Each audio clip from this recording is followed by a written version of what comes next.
kit versus custom. Both options will work. It's which one is right for you and what is going to get you the return you were hoping for on your investment. By the end, you'll know which side you fall on. No sales pitch, just comparison. A kit is typically flat packed and shipped out in mass volumes. Pre-cut parts in a box. You're responsible for assembling. Quality varies. Custom at Nomad means full dimensional lumber milled per spec at the size and specific needs you want. A kit company is held together with hardware. A Nomad is held together with precision and physics, and a few different weirdos. This is band compression joinery here. If the bands come off, the whole barrel falls apart. There's no screws holding the staves in place. A kit company typically is going to use much thinner wood. We've seen stuff as thin as 3/4 inch, an inch and 3/8. If you do a comparison to our lumber here, you can tell 1.5 inch true thickness is our standard, and this should be the industry standard. This is going to be good for seeing negative degrees all the way up to 200 in temperature fluctuation. This is going to be good for an interior cedar closet. Clear grade means no knots.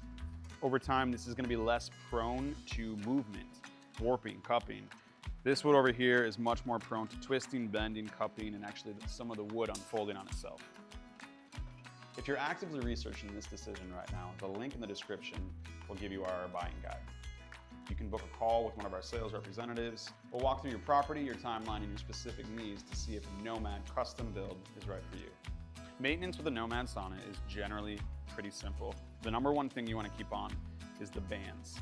During the first year of your purchase, this is going to compress and shrink actually quite a bit. So you want to make sure you tighten the bands about every other week for the first 3 months, and from there, bi-monthly for the first year. The wood shrinks over time, and this is going to keep everything nice and tight. There's no screws keeping these together, so the wood can actually move and breathe. This is what you want. The next thing for maintenance is keeping your floor dry on the inside of your sauna. There's a method called the bake and breathe method. After every sweat, you want to close the door, seal things, and make sure the room is still hot to make sure all that moisture evaporates. We have 2 different types of exterior finishes. We have one that's natural and one that's authentic yakisugi. So this is actually charred wood. And right now you can see we just applied our final oil finish. This would be good once a year to not sand down, but simply reapply an outdoor oil. If we have the natural exterior, we have 2 different variants. We use a high quality stain to seal the exterior of the wood to keep things nice and fresh over time. This would be good to apply the top coat once every 4 years, depending on your sunlight. If you're in a more shaded area, this could be a product you might only have to apply once every 10 years.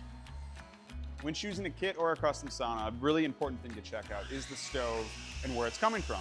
Whether it has UL or ETL approval based off your demographical area, some stoves might not be allowed commercially.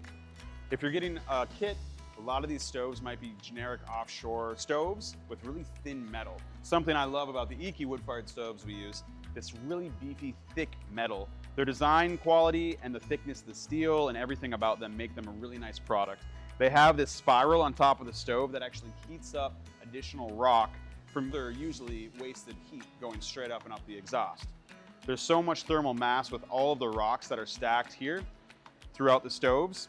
They completely encompass the stove, giving it a really nice soft radiant heat that once the stove is up to temp, it's going to stay there for an incredibly long time with all of that thermal rock mass. Choosing a kit or a custom sauna is a decision that you can't undo once it's done. If you need help making that decision, book a free consultation below.